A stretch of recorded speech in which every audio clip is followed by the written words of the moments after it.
Hello, this is Gabe Palmer, and today we're going to talk about inter-process communication. So, IPC is motivated by some of the APIs that we've already seen. We have the ability to make new processes and multiple processes using fork, and we have a way to coordinate between them using essentially fork, exec, and wait, right?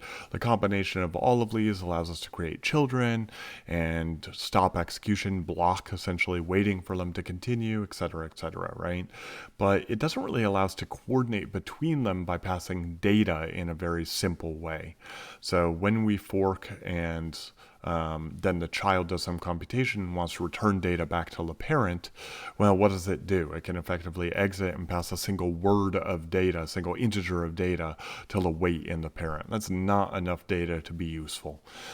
The case that I want you to think about here is how modern browsers are implemented. So browsers probably for about the past 10 years have been implemented in a multi-process architecture, which is to say that every tab that you open effectively is a new process. The reason that they did this was effectively for security. You don't want kind of, all of your tabs and all of the web pages to be in the same process if you're doing banking alongside looking at, less important and possibly malicious things, right? So you want multiple processes, one per tab, but then you need one process that's in charge of effectively deciding what gets rendered on the screen and what is literally shown, right?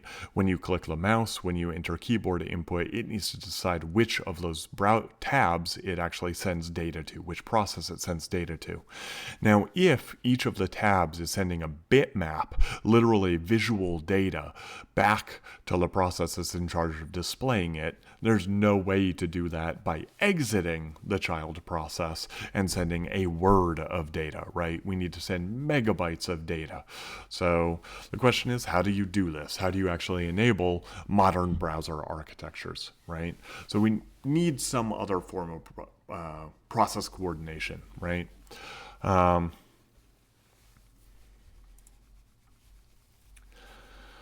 One of the main motivations for this is not just kind of security and reliability like I talked about, but additionally the idea that we want to be able to leverage the concurrency and parallelism of a system. So concurrency is the idea that if we have multiple processes executing on the system at the same time, then they can interleave and execute in a non-deterministic manner. So the order of their execution is not at all predetermined. And what this effectively means is that one may block, allowing the other to execute, and then at some later point an interrupt might come in that allows it to wake up, and then you might switch back to that original process. When you interleave and switch back and forth between these processes can't really be predicted because it relies on things like I/O, right? So this hopefully gives you a little bit of a context for a few lectures back where we were talking about interrupts, right? Interrupts are a mechanism that provides concurrency effectively. It allows multiple processes to be executing on the CPU. Even when one of them is blocked, the other one can actually use the CPU effectively, right? Parallelism, on the other hand, is simpler to understand, and that's effectively on a multi-process, multi-core, or hyper-threaded system.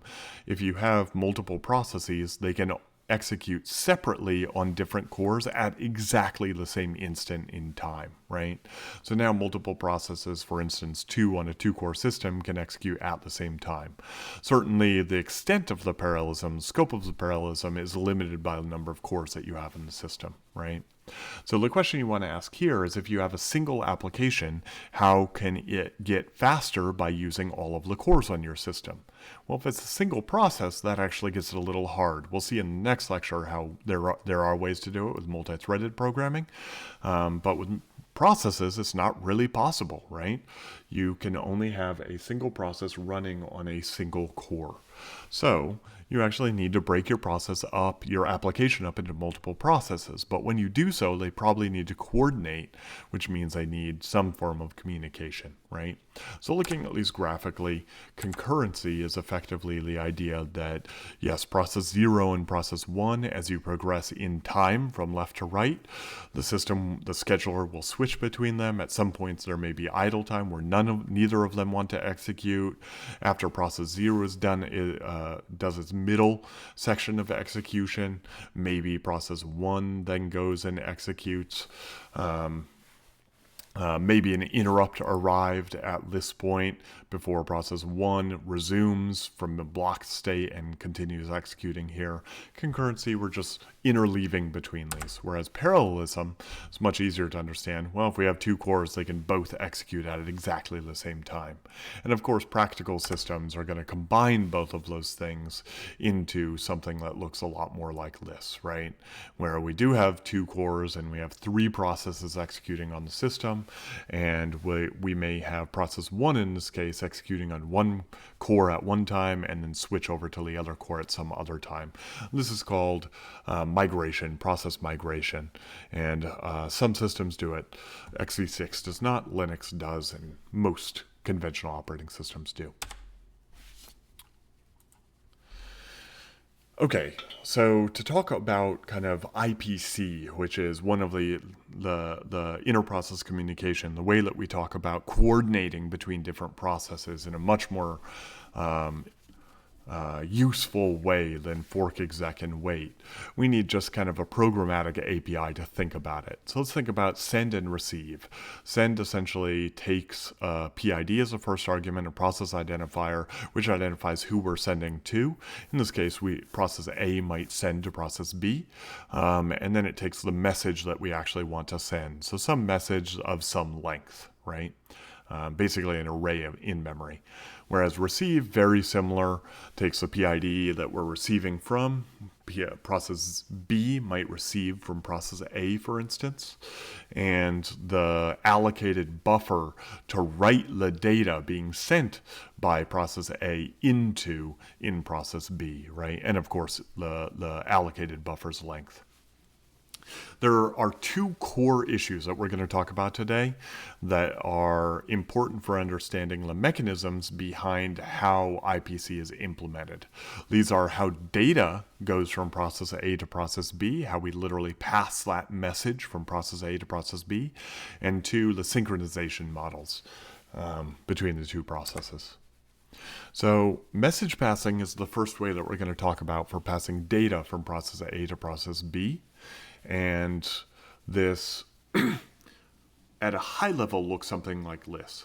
So if we have process A is going to send, and it's going to specify it wants to send to process B, as you can see from the first argument to its send call. And it will specify the message it wants to send, which you see in kind of the dark region of its virtual address space. And conceptually, message passing just kind of tries to copy that data, copy that message into the virtual address space at the specified array, into the specified memory in process B. Right? So message passing conceptually is relatively simple. Copy the data from A to B from one buffer to another buffer. So one thing I want to point out here is that I'm using kind of this visual syntax for virtual address spaces, where we see process A on the left, process B on the right. And as I've said before, the kernel is mapped identically into each of the virtual address spaces. To be confusing, of course, I have the high addresses in the visually lower regions of this diagram. So the kernel is in high addresses in the upper gigabyte of the virtual address space. And you can see is mapped identically into each of those processes. Okay, now this is a fine high-level model to have, but it's actually a little, it's wrong. You can't actually do something this simple. And to understand why, I want you to ask yourself two questions. What is the actual part of the system? What code copies the data from process A to process B? And to really emphasize the difficulty of that question, you have to ask yourself what has access to both data regions, the one in process A and the one in process B, at the same time, that it could simply do a mem copy, MEMCPY, if you don't know it, look it up in the mem page, between process A and process B. The answer is that nothing on a conventional Unix-based system actually does. So nothing has access to two buffers in two separate virtual address spaces at the same time, in the general case. So the reason for that is because the message buffer in process A only exists in the virtual address space for A, vice versa for the one in process B. So you can either have virtual address A active and able to access its message buffer, or you can have the virtual address space for B active and access its message buffer, but you cannot have both of the virtual address spaces active at the same time.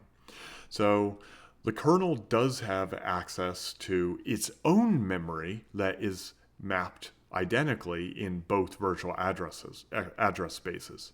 So it leverages that fact by copying the data not from the buffer in A into the buffer in B, but instead into its own memory. So it does a mem copy into its own memory. And you can see I've actually drawn that buffer as appearing in the virtual address space on the left, identically in the process address space on the right. And that's simply because the kernel is mapped identically into both virtual address spaces. At some point, the kernel will switch between the virtual address spaces because the scheduler decides to do so. Maybe process A blocks, maybe a timer interrupt fires, and we decide that we want to switch to the other process because the quanta, or the time slice for process A, is expended, and we switch over to process B. Now notice in process B, the message we were trying to send is actually resident in the kernel, so we still can access it in the kernel. So what do we do at that point? Well, we can now mem copy up into the address space, the message buffer in process B. So notice this means that there are effectively two mem copies between two processes, and it means that the kernel needs to buffer the memory, right? So if we want to send a ton of memory from process A to process B, well, the kernel might not have infinite memory. Physically, there is not infinite memory on the system, so this might lead to problems, which we'll see later. A real API that uses message passing that you're all more familiar with is pipes.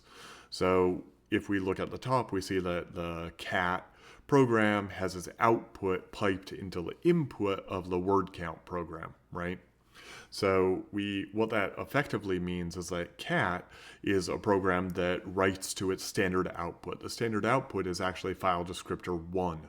Standard output is normally the terminal, but when you use a pipe like this, it actually converts that file descriptor not to write to the terminal, but instead to write to a pipe, which is a IPC mechanism that contains a buffer in the kernel that will send its data to the other end of the pipe. In this case, the other end of the pipe is mapped to, or is existent in file descriptor 0, which is a standard input of the word count program. The word count program assumes that you're either going to enter words on the command line or that you're going to pipe things into word count, which is to say that the standard input is effectively you typing at the keyboard or what was piped from the previous process. So the output for cat is piped into the input of WC, and the way that that's done is a pipe that connects the write file descriptor in cat to the read file descriptor to the standard input in WC. So every pipe has two file descriptor endpoints, and they're used in this example to pass data from cat to WC. One of the file descriptors is readable, one is writable, and they're inherited across fork. So what does this actually look like in terms of code? This is kind of pseudocode, it's leaving out some details, but effectively, pipe is a system call that allows us to create these two file descriptors, one that's readable, one that's writable, and we see the code for that in the top here. So the file descriptor array is effectively populated by the pipe system call, which is to say that the file descriptors, the at the 0th item within the file descriptors array is set to be the readable file descriptor, and the 1 index item in the file descriptor array is set to be the writable item, right?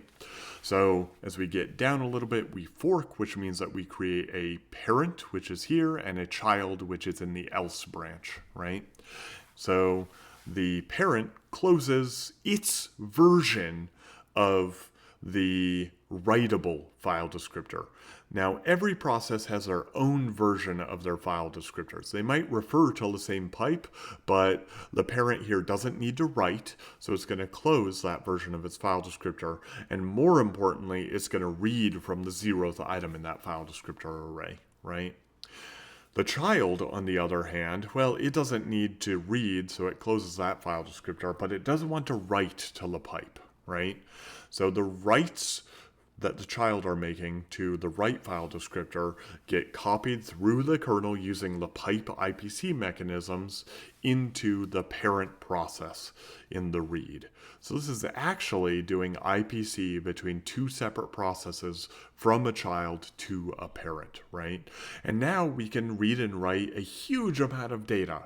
I don't show it here, but you can essentially have loops around the writes and reads to be able to pass very, very large amounts of data to communicate between the processes. In contrast to message passing, we have shared memory. Shared memory is effectively the idea that we can have process A that now, instead of assuming that we're going to pass a message through the kernel, can actually set up some shared memory. So the dark region is shared memory, and what we're showing here in the diagram is in the center column, we're showing the physical memory. That's literally the amount of DRAM welded or slotted into your system, right? So if you have a system with 8 gigabytes of memory, it has 8 gigabytes of physical memory there, right? And the dark region in memory is the shared memory, and it's just allocated somewhere within that memory. It is shared memory because it is mapped into the virtual addresses by the kernel into the corresponding regions shown in the diagram. So the shared memory in process A is mapped here. The shared memory in process B is mapped on the right into that dark region, right?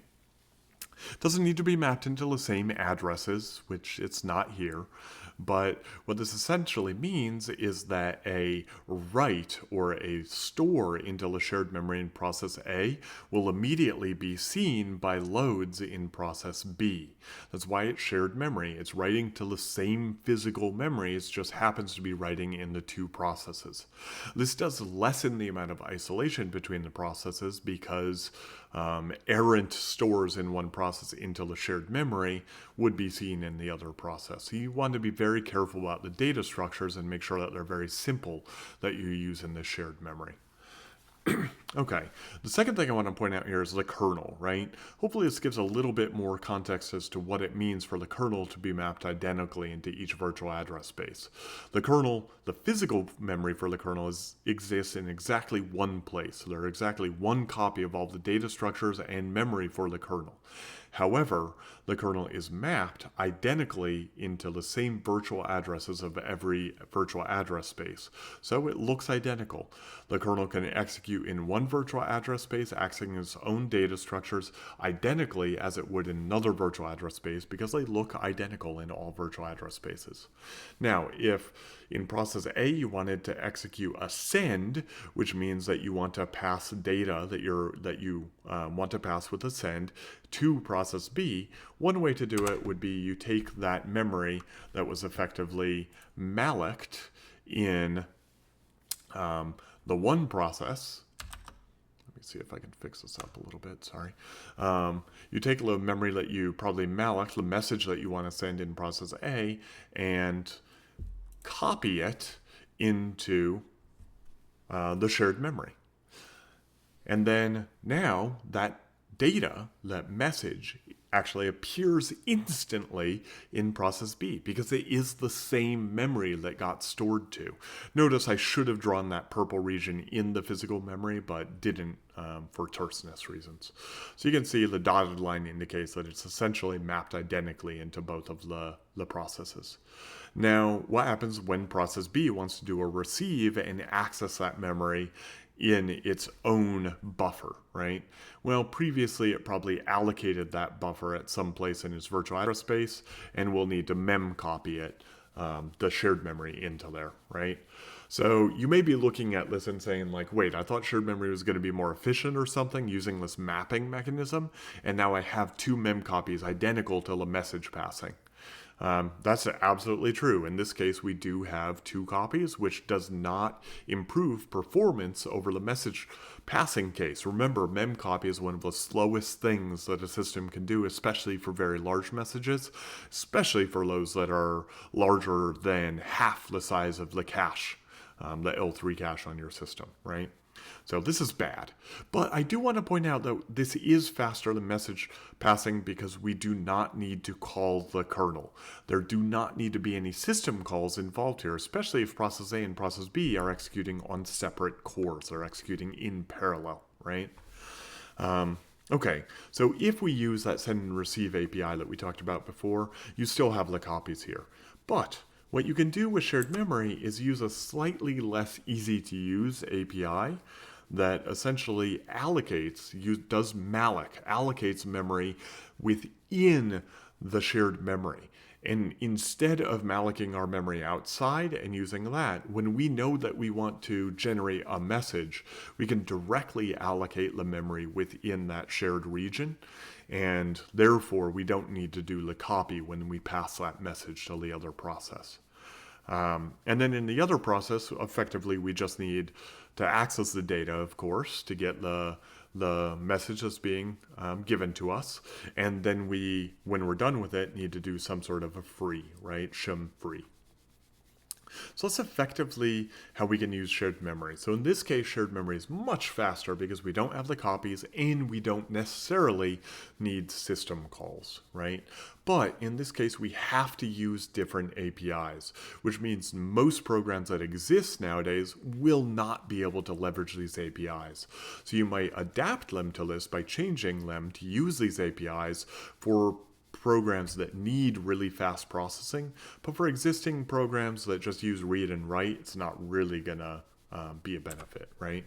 So in summary, for message passing, we must copy the data, usually 2 times. It must involve the kernel, which means we usually need to be paying the overhead of having system calls. But it is pretty easy to implement. If you look at pipe.c in x86, you'll see, yeah, it's relatively fast. Shared memory, on the other hand, if you use a specialized API, does not require data copying. Instead, you just need to use a special API. If you want to use an existing API, then you might need to copy the data. But if you have parallel processes, you don't need to invoke the kernel at all. They might spin waiting for the shared memory to be modified using some sort of a polling approach. Okay, so these are the two means, the two mechanisms for passing data between processes. I want to now go on to how we synchronize between processes when we are using these messages, when we're sending messages from one to another.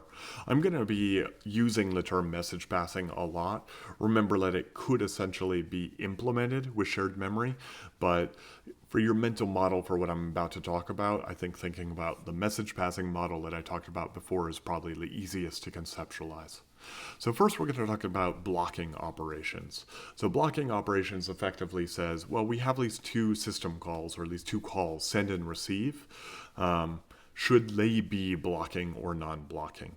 If they're blocking, then effectively when we do a receive, if there's no data available sent already by the other process that we're talking to, so if process A does a receive, then we will block. When we block, remember the process diagrams from before, our state is running. We will go from running to blocked, and we'll be put onto some sort of a communication queue associated with the pipe or the communication, right? So we're blocked, we're no longer executing, so we essentially switch over to another process, right? This is concurrency. The data is only transferred, and we only wake up from blocked waiting for data when the other process, process B, does a send, which wakes us up. At that point, we are woken up and we're placed back on the run queue, right? So on the right, you see process A does a receive. If there's no data waiting for us, if process B hasn't previously done a send of data, then the kernel will remove us from the run queue or remove us from the running state, and will put us on the communication queue. And then because we're blocked, the scheduler will decide to switch to another thread, which means or to another process, which means we start executing in process B. At some later point, process B will do a send, which will notice that process A is waiting on the communication queue, will wake it up, put it into the run queue, put it into a running state, and execute it.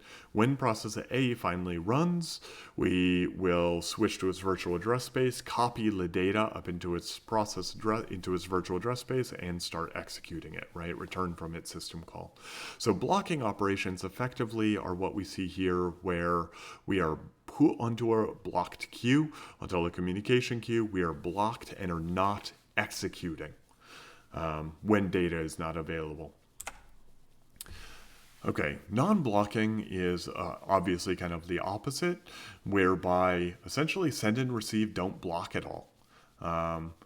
Notice I didn't go through send here. Send can also block. Effectively, if send tries to send and the receiver has not done its received yet, then the sender might block waiting for the receiver to execute or receive before it transfers the data.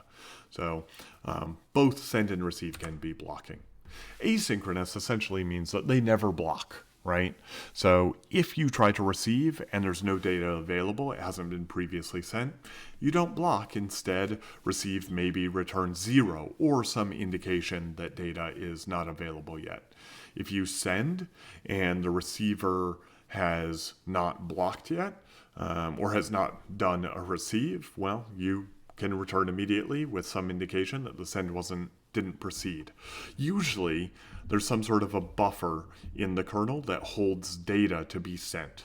And effectively, if the send sends a whole bunch of data and there's no room for it to do send, to actually send that data through the kernel, then it might say, well, I couldn't send your data in a non-blocking way, right? So what happens if B does send an infinite amount of times, right? And A never does a receive. If we have non-blocking synchronization. Think about it for a second, then come back. If we have non-blocking synchronization and process B sends, then it will just continue to send non-blocking until effectively there's no room left in the kernel. We just keep sending a whole bunch of messages. If the kernel doesn't limit those sends to a fixed amount of data, to a fixed buffer size, then the kernel will effectively expend all of its memory storing data, and process A never does a receive, right? So we have a problem here that we essentially have a denial of service on the kernel memory. So in some sense, kernels need to solve this problem, right? They cannot allow an infinite number of sends before essentially they're blocking the send or returning that no more data could be sent, right? So if we look at non-blocking operations on the right, process A essentially can do a receive. If there's data to be read, to be received, then return that data. Otherwise, return some indication that there was no data, but don't block it. Let it continue executing. Note, this is weird. Because normally when we do a read, the thing that we do after the read in our program is to process the data that we asked to read out of the system. So if we don't get the data, what do? So non-blocking APIs and non-blocking systems require a lot more thought and often special properties of your applications where they can't actually do something else if data was not received. A non-blocking send effectively says, well, I'll either add data to some sort of storage in the kernel for my messages and return immediately, or if I cannot queue data in the kernel, I won't block. Instead, I'll just return an indication that I couldn't actually send the data yet, right? So those are non-blocking APIs. So let's look at code for lists. On the one hand, code for lists might look like this. For a blocking API, this should look relatively familiar. We have a buffer, we have a return value, which isn't used in this program, sorry about that. And we have two reads effectively. So we're reading from a send that is, or a write that's going to be sent from client 0, some other process. And we're going to read that data that that client is sending to us into a buffer. And once we do get data, we're going to validate that we got proper data, that we got more than 0 bytes of data, and we'll process it, right? After we're done processing for client 0, we'll do the same thing for client 1. Now note this is a blocking call, which means we block waiting for client 0 to progress, before, to give us data, to send us data before processing client 1, right? So while we are doing that read, if client 0 has not sent us data yet, we block, right? So we get put into some sort of a block state and we get into some sort of a communication queue or a queue associated with a pipe, for instance. We're blocked. At some later point, the client may write, which will unblock us, which will put us into a runnable state and remove us from the communication queue and put us into the run queue. And at that point, the read might return, right? But okay, the real important point here that I want to make is that because we are blocked when we're in that first read for client 0, we delay the processing for client 2 until client 1 has kind of done a write to us and has yielded data, right? So if client 1 produces data very, very quickly, produces a message and sends it to us very quickly, and client 0 takes a long, long time, well, we need to delay the processing for that very early available client 1 data until client 0 has its data available, right? So in contrast, we might have a asynchronous API on the right. And what you see here is at the very top, we have FCNTL, which is a file control system call. And that allows us to essentially set a file descriptor as non-blocking. So what we do here is just set client 0 and client 1's file descriptors as non-blocking. That's all, right? Okay, so if client 0 and client 1 are both set to non-blocking file descriptors, then we know that when we do a read on client 0, that it's going to be non-blocking. Even if data is available, it will return some indication that data was not available, but it's not blocking, okay? Now, we have two variables here, cli0 pend and cli1 pend. Those are essentially whether client 0 still has pending data or whether we've processed it, and if client 1 is the same, right? So if client 0 has pending data, the if condition here, if client 0 has pending data, then we want to try to receive that data. So we do a read here and we see if data is returned. If data is returned from the read, then great, we got the data from the communicating client 0, and we can process the data, and then we say that there is no more pending data. We already processed it, right? However, if read did not return data because this file descriptor was set to non-blocking, then we will not process the data. We will say that it still is pending data, and then we'll go on to process client 2, right?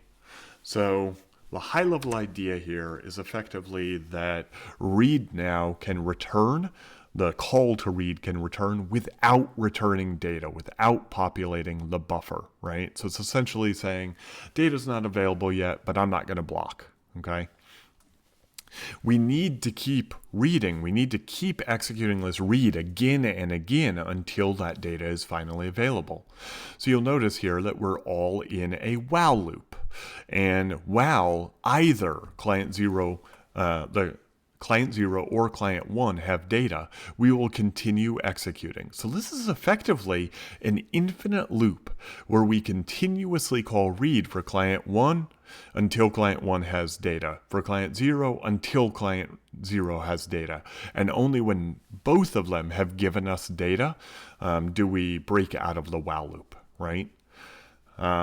So there's a really important implication of this though, and that's that because If client 0 takes a long time to produce this data, well, when we first call this read on client 0, we will not get data back, which means we won't execute the conditional for return actually giving us data back being greater than 0. So then we'll go on and do the same for client 1. So if client 1's data arrives much earlier than client 0's, with non-blocking APIs, we're able to process client 1's data before client 0. So this is a big benefit of non-blocking APIs. But the big downside, and it's a doozy, is that we have this while. And this while is effectively an infinite loop if either of the clients don't return data. And it's wasting a ton of CPU cycles spinning and effectively polling all of these file descriptors, the client 0 and client 1, until they have data, right? So this is wasting a lot of CPU. So we've talked about polling before, but we talked about it in the context of device drivers and as a mechanism in contrast to interrupts. So now we're seeing polling being referred to for a higher level API for message passing, right? So polling is not a property of device driver and devices. Polling is a property of an abstraction. And polling essentially relies on non-blocking or asynchronous mechanisms beneath, and is the act of continuously checking those non-blocking resources, right? Okay. Most systems implement IPC using buffering. And buffering does interesting things with kind of blocking versus non-blocking APIs. To understand buffering, we essentially first need to say, all right, we have a buffer, and that buffer can buffer 10 items. So the kernel might allocate a buffer for a pipe, for instance, of 4096 bytes, right? 4096 items in this nomenclature. That is the buffer that's going to be used in the kernel for storing the messages, for storing the data that are sent from the sender to the receiver, right? So if we write up to n items into the channel, no matter what, those calls are all non-blocking, okay? So whether the pipe is set to blocking or non-blocking, if we write up to n items into the channel, then it's always non-blocking. Which is to say, so long as the buffer can store more data, it's always non-blocking. However, if we try to write n+1 items into the buffer, which is to say more data than the buffer can store, then we actually use the policy for whether that file descriptor, whether the pipe was set to blocking or non-blocking. If it's blocking, at that point, we've sent too much data for the buffer to hold, and we need to block waiting for the receiver to read data out of the buffer. If it's non-blocking, then we return 0 or some indication that, we did not need to block, right? If a communication channel has m items in it, where m is less than n, of course, so it actually has m pieces of data in it. So concretely, if we have, say, 4 bytes of data in a 4096 size pipe, in a 4096 size buffer, if we read m items out of that buffer, then it's always non-blocking and the data is read into the process. So essentially, if we try to read less data than there is, if we try to read the same or less data than is actually in the buffer, we never block, regardless of whether the pipe and file descriptor is set to blocking or non-blocking. However, if we try to receive more data than is actually stored in the buffer, that's when, again, the policy for blocking or non-blocking kicks in. If it's a blocking IPC channel pipe, then we block. If it's not, then we return some indication that we could not read more data. Now, this notion of buffering is interesting because if we look at two logical extremes, it has interesting consequences. So if n equals 0, the size of the buffer is 0, then we just have a normal blocking API effectively, right? If we have n equals infinity, what does that look like? Well, that effectively means that writes or sends will never block, right? So it's completely non-blocking, which is interesting. Of course, they're a buffer that is of infinite size is impossible. So that's more of a mental exercise. Okay, I just want to give an example by an analogy of kind of blocking versus non-blocking. And that is a homework. Professors requiring you to hand in homework. So assume that I'm a horrible, mean person, right? And when you hand in your homeworks, I want you to, one, do it physically. Two, I want it all to be time stamped. So you actually need to come to my office, knock at my door, wait for me to come to my door, to arrive at the door, and then when I take your homework and essentially take a timestamp for it, that's when you can leave, right? However, if I'm not in my office, you need to wait, right? It's a blocking call. You need to wait until I actually arrive and let you in and take your homework and give it a timestamp, right?